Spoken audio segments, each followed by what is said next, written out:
Welcome to Amplify, the personal brand entrepreneur show. Today on the show, Bob is speaking with Mike Kim. When it comes to the stuff that you want to share, ask yourself a simple question.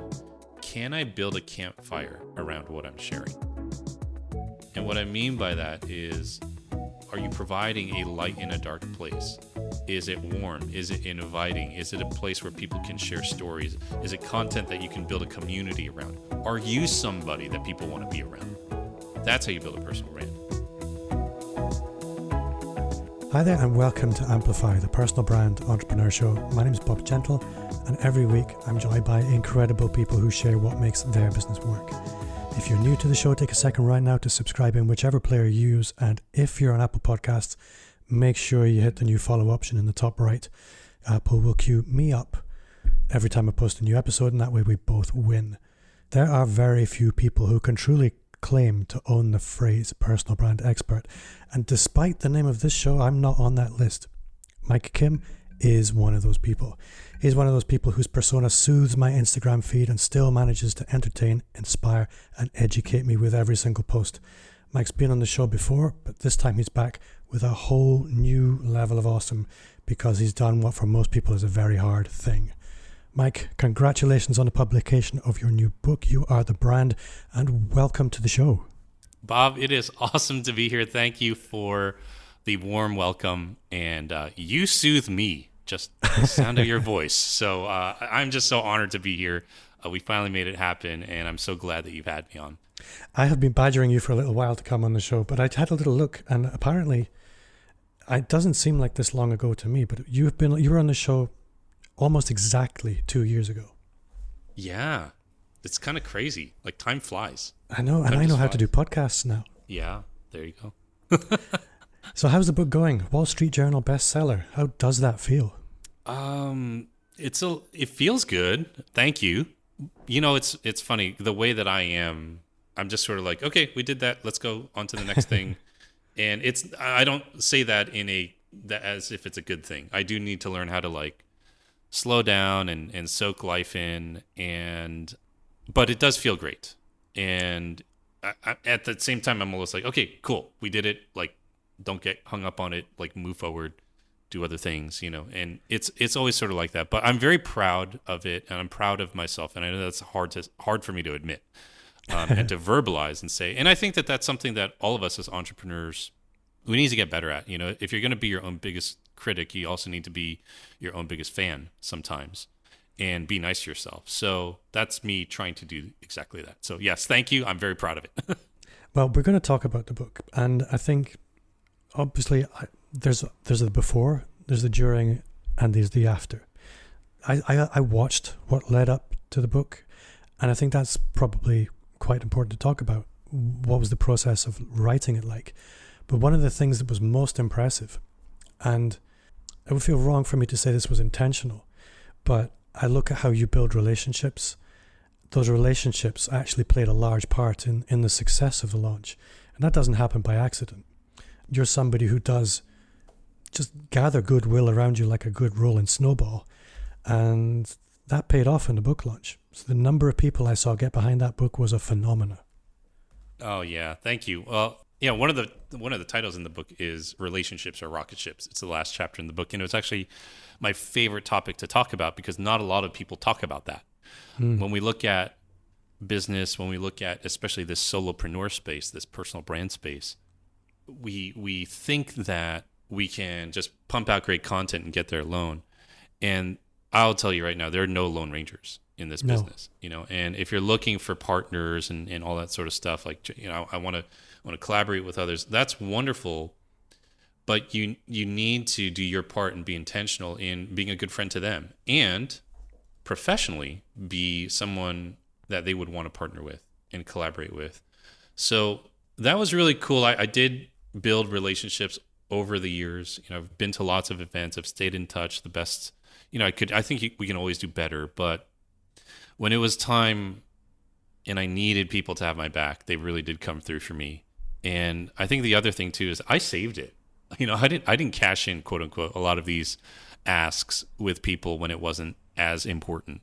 I found other ways to make things work in the meantime, but Yeah, I remember emailing several people back. I hadn't talked to them for maybe a year or two, but we'd always maintained a good relationship in some way, shape, or form. I said, "Hey, remember a couple of years ago you said holler if I ever need anything.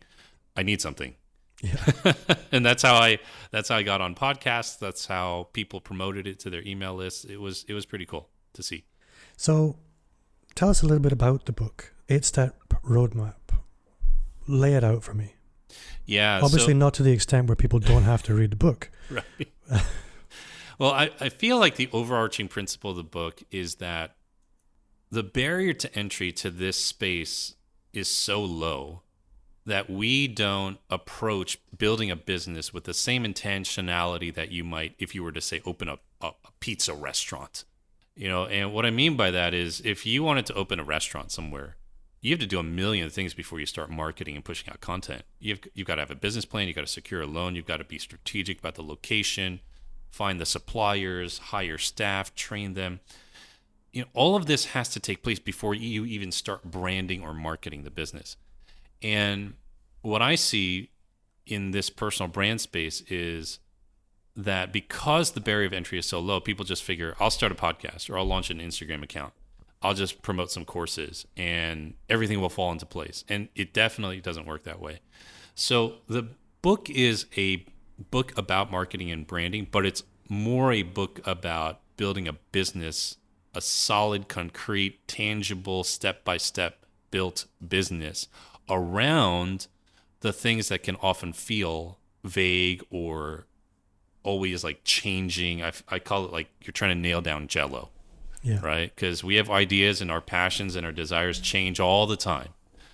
I don't know if I'm going to like coaching. I don't know if I'm going to like podcasting, but how are you going to build a business around it? And so really the 8 steps, I'm an alliteration guy. We start with step 1, which is the establishing a clear point of view. Once you have that, number 2, you write some personal stories, which are going to help your marketing. Number 3, you determine what platform you're going to share those stories on. And as you build the business, you determine your positioning to figure out where you sit relative to the competition. And on it goes. Products, pricing, pitch, and partners. And the steps build one on top of the other. They're like digits in a phone number.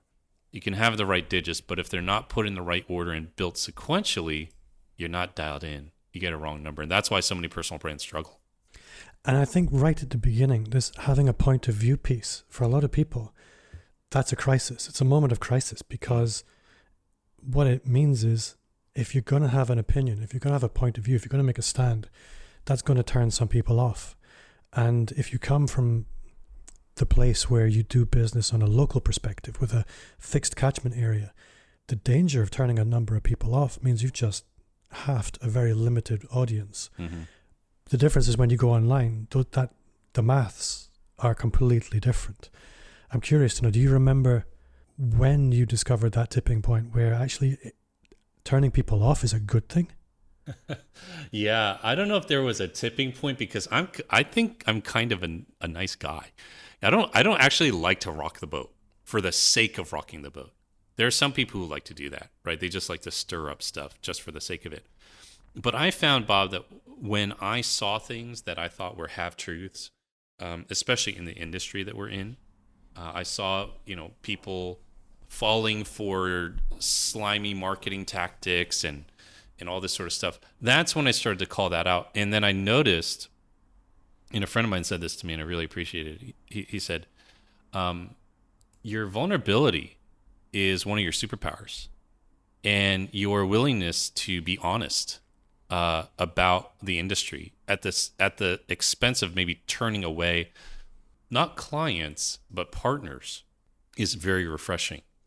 So it's interesting in that sense where I don't feel like I'm turning away other clients. I feel like I'm turning away potential partners because I'm calling the industry out on a lot of the stuff that I see that are half truths and not good for people.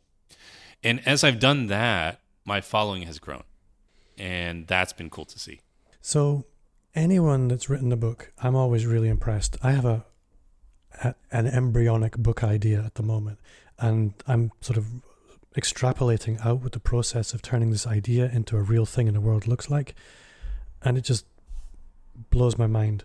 So I'm always curious to know, what was somebody's process of going from idea to a document that's ready to hand over to somebody to have printed? What does that look like? Yeah, for me, well, I wrote the book over a number of years. And so, I don't know if you even know this, but I signed the book deal about 5 years ago, and I never wrote the book. And I didn't write the book because I went through a lot of personal challenges. I went through a divorce. Life was just crazy. And I just did not have the creative bandwidth to write. You know, I mean, writing, if you want to write and write well, it takes a lot out of you. And there's a lot of resentment towards that season in my life and towards, you know, my ex-wife and all this stuff, right? And I was just like, gosh, if I had written this book 5 years ago, my life would look so much different now, right? And there was that edge that I had to deal with, and that kind of like energy and that sort of negative emotion that I had to deal with and work through. And so I had started and stopped the book numerous times over that 5-year period. When the pandemic hit and we were all locked down and we couldn't go anywhere, I was like, if I don't write the book this year, I'm literally not going to respect the guy that I see in the mirror, right? So I just hunkered down and did it. I'll be honest, I hated like every minute of writing the book. I really did. And it's because, you know, it was my own book and I was probably being overly picky with everything, but it's also because emotionally I was writing about a season in my life that was really difficult. I was writing about the years when I started my business, and then immediately 6 months after starting my business, my personal life went into a tailspin. And I was having to revisit those years and revisit events, and it really helped, like kind of opened up, you know, that season of hard times and the grief and the emotions associated with that. So that made writing the book hard as well. But some of the very tactical things that helped me were looking at the chapters that I wrote as if they were laws or commandments about branding and marketing that I wanted the world to understand. Right. And so we started just a few minutes ago. I said relationships are rocket ships. That's literally the law, quote unquote, the subtitle of chapter 10 in the book. Right. And so that's what I put into the table of contents. I was like, okay, I'm going to have a law for every chapter, whether my reader realizes it or not. That's going to help me stay on point. Then with every chapter, I asked myself 2 questions. Number one, how did I learn this law? Right? Where did this come from? I didn't read it in a book, but where did I come to this realization?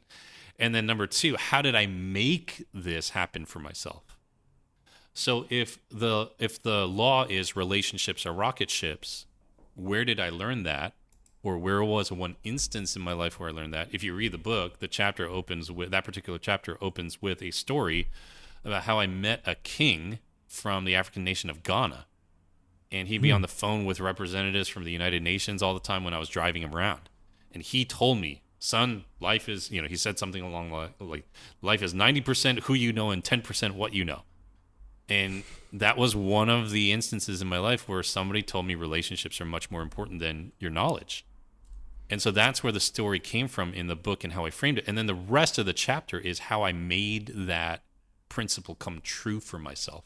So if you go back and read the book through those lenses, you can see exactly how I wrote the book. So hopefully that's helpful for you, Bob, and for anyone else who's listening, for you, the listener. Ask yourself those 2 questions. Yeah. Where did you learn this, or how did you learn this, and how did you make it happen for yourself? So speaking of the listener, who is the book for? Who is your ideal reader? The ideal reader is, for me, in my mind, somebody who wants to start a side hustle and scale it to a 6-figure business. You know, 6-figure US. I'm in the US, but a business based on your ideas, your expertise, your personality, your reputation, your knowledge, right? And there are a lot of people who want to do that, but more specifically, what I would say is this: that number one, this is for somebody who has yet to quite nail down what niche, product, service, or client they want to focus on. Because that person is currently in what I call the startup stage, right? They need to get proof of concept for the message, for the marketing, for the monetization strategies. But a lot of people in these stages, in this stage, they get distracted by shiny objects. They're paralyzed by self-doubt and fear. And they're sold all these other courses and products that aren't right for them at this stage of their business. The second person I would say should read this book is someone who has a business, a solopreneur business, but the business has not made $100,000 US a year in a row for the last 3 years. What I'm looking for there is sustainability. And these folks are making money, but the income can be up and down. It's unpredictable. It's sort of feast or famine. And what that person needs to do is differentiate their message. And they have to pivot their offers, attract an audience so that they can get out of solely doing client work or relying on referrals. And the best way to do that is build your personal brand. And that's what, of course, we talk about in the book. Yeah. I think I would venture to add to that. I think there are a lot of solopreneur businesses that are modestly successful, but not necessarily fulfilling, and possibly offering people a route to pivot into fulfillment from wherever they are. Would you say that's fair? Yeah, I do. I think that if you talk to a lot of people who are running their own business, they're enjoying it. It's like, even if business is good, they're the main driver of the business. And that's a different stage. That's where you are building up the business. Revenue is great, but you're still the primary driver. You need to move to the scale-up stage of business and get teams and processes in place. But you can't work on that stuff if you're still trying to figure out what your product or your niche is. You can't work on that stuff if you don't have clarity in your message and in your marketing, and you aren't consistently making revenue. If you are in a feast or famine situation, what is the good of hiring a team as a solopreneur? Because 1 month you'll do great. You're like, great, I can pay the bills. The next month it tanks. You're eating into your savings. And now you've got to lay people off or break all these contracts. And it's just, you can't really get any traction. So that's why I look at it from the point of like the stage of business that you're in. It's not wrong to get help. It's not wrong to hire a virtual assistant. It's just, is this the right move for you for the season of business that you're in, for the stage of business that you're in? And that's why so many people in this space make mistakes. They do the right thing at the wrong time, so it's the wrong thing. And that's really who I try to help. Yeah. I think that's one of the difficulties in our business and in marketing in general, is all the things work, but they don't all work at the same time and in the same situations. And it's so many people that just walk into like a nuclear power station full of buttons and they just start mashing the buttons without understanding for them there's really only 1 or 2 buttons that matter right now. And I think, the framework that you have there, the 8-step roadmap, really helps structure that and give some orientation. Mm-hmm. Yeah, absolutely. So something I'm curious on your perspective here, because one of the things you touch on in the book is the importance of platform and building your own platform. And I see a lot of people leaping into productization and all kinds of content marketing without really having an authority foundation, a place that's theirs, a place where they regularly express themselves. So like a podcast, a blog, YouTube, those kind of things. How important is that platform piece? And have I missed anything there? Are there platform styles, I guess, that are maybe a little bit more original that you've come across? I would say that it's everything. The brand is everything. I mean, hence the title of the book, You Are the Brand. And here's what I mean by this. If you want to build a business around your ideas and you never share your ideas, you have no marketing. I mean, I'm very I'm very direct with my students, my clients. They say, I want to be an expert and a thought leader. Well, if you want to be a thought leader and never share your thoughts, you have no marketing. Because last time I checked, people cannot read your mind. Right? If you are an expert and you never share your expertise, how are people supposed to know that they should work with you? That's why so many people who start in this business don't get to a point where they can really live comfortably and have predictable results. Talent is not enough in today's attention economy. We are in an attention economy. You have to realize you're the brand. No one's going to buy from you if they don't know who you are. The age-old business adage is people do business with those they know, like, trust, try, buy, and then they repeat and refer. Well, it's your job to get people to know you. If, Bob, you tell me, like, hey, Mike, there's a wonderful lady you should meet. I think you guys would be really great together. You'd hit it off. And I don't know her. I'm not even going to get a chance to like her. Yeah. Or go out and hang out, right? And that's exactly how this space is. You could be one of the best coaches, the best speakers or experts out there, but if no one knows who you are, you'll have a tough time getting hired. And you're going to struggle to sell your products because no one's going to know who you are. Now, one other thing is, this is sort of a mini rant here. I'm so sick of other gurus out there telling their students and members and followers that they do not need a brand. Just a few weeks ago, and if I said this person's name, everybody would know them. But I saw a video from a big name business expert telling his audience, it was from a live event, to forget about building a personal brand. He said that they should just focus on getting good at speaking first, right? Now, because he was talking about speaking. And what was he selling? A speaking program, right? Of course. Now, pardon my, like New York City, New Jersey language, but that is such a load of crap. Like, I was like, look at this. How ironic. He posted this video on social media, right? On his blue check verified Instagram account from a conference that had his name plastered and branded all over the stage. I was like, what a hypocrite. That's so ridiculous. And the reason people do this, these gurus do this, no, yes, you have to get good at something, but you can't tell people get good at something at the expense of building your brand. They have to be built at the same time. And, these guys like this guy do this because they want to keep their buyers in their ecosystem. So they buy every new product they create in order to keep them on like this endless loop of codependency and exorbitant spending, right? And their members, their followers, people out there do not realize that every expert that they follow is a brand. If they weren't, they wouldn't be following them in the first place because they wouldn't know who they are. So that stuff ticks me off. It riles me up because they're lying to people. I think that is frustrating, and it's far more common than I think a lot of people realize. I think there's a lot of disingenuous things happen out there. I think a lot of it is unintentional. It's just thoughtless talk. But thoughtless talk in our business, when you have influence like that, is dangerous. Mm-hmm. And it can do a lot of damage and cost people their careers and livelihoods. So, yeah, I totally get that.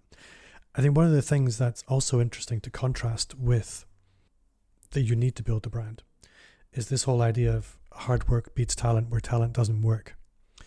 That you can be great at something, but if you haven't managed to position yourself and build some visibility, then somebody who's half-assed at it, who has invested a personal brand, they will find those opportunities, and that's on you.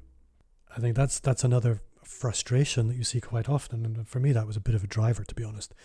So you see people who really don't know what they're talking about, who have built strong profiles, getting all the opportunities, and that's just wrong. Quality should rise to the top. Sadly, it doesn't always. It is down to the people who, they need to do the work and raise their own profiles. Yeah, absolutely. And it's your job to do that. It's, I tell my folks all the time, if you're in the startup or the ramp up phase, you need real followers. You need real fans. You need real subscribers. You need real connections. You can't just fake your way to it. You can't just buy a bunch of followers and assume that you have real authority. If people aren't missing you when you're gone, you haven't left a big enough impression in their lives. That's the bottom line. So what does your average client look like now, and how do you serve them? Yeah, the average client is really somebody who's in those first two phases of business, the startup and the ramp up phase.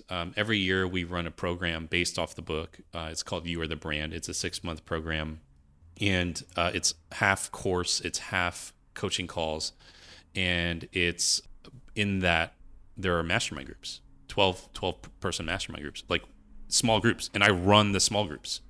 And what I see in the space, and the reason I built the program this way, is that you can't watch a bunch of videos and get clarity for yourself. you need to talk to somebody. You need to talk to people. You need to get around other people that are also doing the same thing. And so I serve those clients in that manner. I build a community. I do my best to make it high touch. One of the things I say to folks is that when you're building a brand, you're often curious as to what you should say. And most of the personal brand space plays out in one of two ways, right? Bob, we talked about this, in some way, shape, or form. On one hand, you have people who are selling a false version of themselves. They are people who proverbially will have 15,000 followers on Instagram and only 3 comments, or they'll rent a mansion on Airbnb, stage a photo shoot, and imply that it's their house, right? What a good idea. Yeah, and these people do not realize that attention is owed. It's not earned. That's how they feel. But attention, it has to be earned. It is not owed to you, right? Then you have the second group of people who overshare in the name of authenticity. Authenticity is a big word now. And the problem with these folks is that they're not really selling a solution. They're selling their struggles. And it's like a car wreck on the interstate, on the highway. It gets a lot of attention, but you can't build a community around it. People move on. Just like you said, they buy and move on, right? Or they click and move on, or they just don't even do anything. And my proposition is, don't build a brand. Become the brand. Become the person you're actually trying to sell to people. Do the hard work of growing up, of maturing, of facing your own demons and facing your own issues, and become the person that you're trying to sell to people. And when it comes to the stuff that you want to share, ask yourself a simple question. Can I build a campfire around what I'm sharing? And what I mean by that is, are you providing a light in a dark place?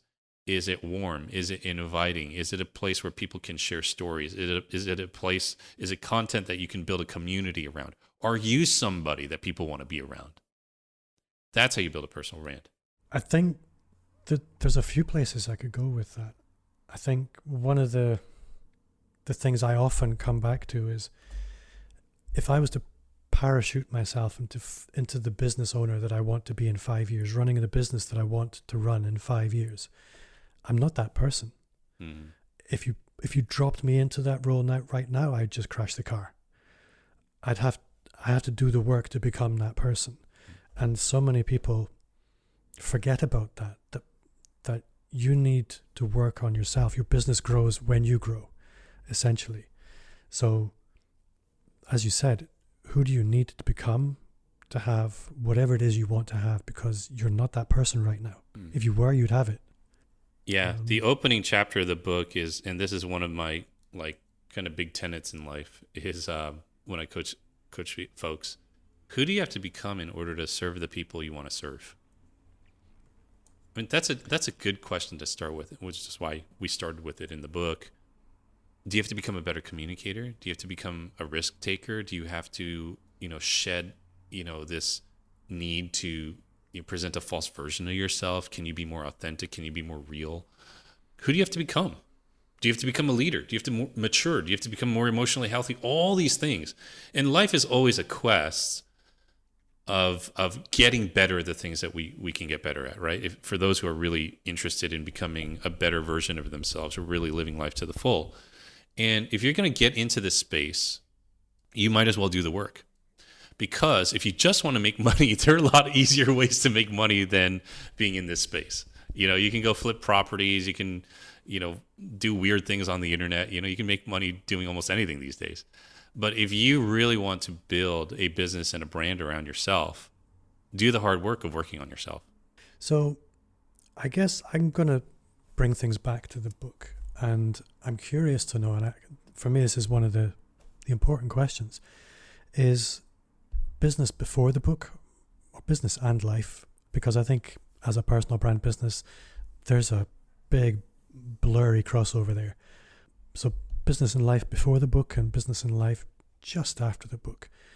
What impact has it had? I would say this. For probably the last year and a half, my life's been consumed by writing this book and marketing the book, right? So that's taken up a big piece of my life. Now that the book has launched and it's done very well, Honestly, I don't think about it a lot. You know, I just got done promoting our course, the one I just talked about a few minutes ago, and that's something that we do once a year. I'm really excited about working with people in that regard because I love coaching. I love coaching. I love getting in the dirt with people. I don't think that you can change someone's life by sitting in the skybox. You have to get onto the field with them, right? Especially in this industry that I'm in and that you and I are in. You've got to work with them. They need to talk to you. And so I'm excited about that. I don't know how to quantify what major changes have happened because of the book. It feels nice that I can send people somewhere to get some of my best content, and it's just a couple of dollars, right? But deeper than all of that, if anything, I'm just really proud that it's done because it was really a long road. And I would say this, and I've said this on a personal level, this is more a personal level. It allowed me to close a chapter of my life. All those difficult years that are talked about in the book, sort of the janky energy, if you will, that I had around not having written the book earlier and feeling like I couldn't do it because of what happened in my personal life.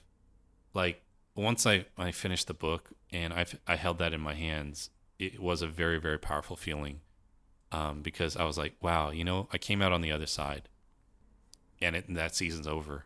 And I've created something beautiful out of it that can help people that I can look back on and say, I did that and move on. And I feel like my life right now is just an open field. Like I can run wherever I want. I can go wherever I want with whoever I want. And it's just so incredibly empowering and wonderful. So yeah, life is great. Well, to everyone listening, you need to go and get a copy. And I don't honestly say that about every author that's been on, but this is probably the one book all of my listeners should read this year. It's for you. Mike Kim, thank you so much for coming on the show. If people want to connect with you, how would you like them to do that? Where can they find you? On social media, I'm on Instagram the most at Mike Kim TV. But you're listening to a podcast. If you like podcasts, find me on your podcast app. Just look up Mike Kim. We've recently rebranded the podcast to, no surprise, You Are the Brand. And I'm really excited about that because we're changing things up a little bit, and it's a fresh approach to it. And so I'm very, very excited about that. So check it out, You Are the Brand. And of course, grab a copy of the book. If you like this podcast, you will like Mike's podcast too. It should be on your playlist for next up after this one, but only after this one. Mike, what's one thing you do now that you wish had started 5 years ago? Oh, one thing. I'm sure other people will be like, invest in Bitcoin or something like that. I'm gonna go a different route here. I wish I took cold showers 5 years ago. I've been doing the whole like take a cold shower for 5 minutes in the morning, and it's totally changed my life. Like more than anything. What led to that? Was it a Wim Hof thing or? I don't know. I remember there was a season where despite the fact that I was working out, I just never had any energy. I was just like, why can't I sleep well? Why can't I wake up in the morning? And I was sick and tired of being sick and tired. And a few people had mentioned that they take cold showers, and I think I was just like, all right, let me just see what this is. And I eased my way into it because I take warm showers like normal people. And I, jump in the cold water for 10 seconds at the end of the shower. And I eventually made my way up, and I eventually switched to doing them in the morning. And, it's funny because every morning I'm like, oh, here we are again, and I've learned to like change my perspective and reframe what I'm about to do because my body's going to go into shock. And I'm like, I'm just grateful for this opportunity. And, and then I'm in there for a few minutes.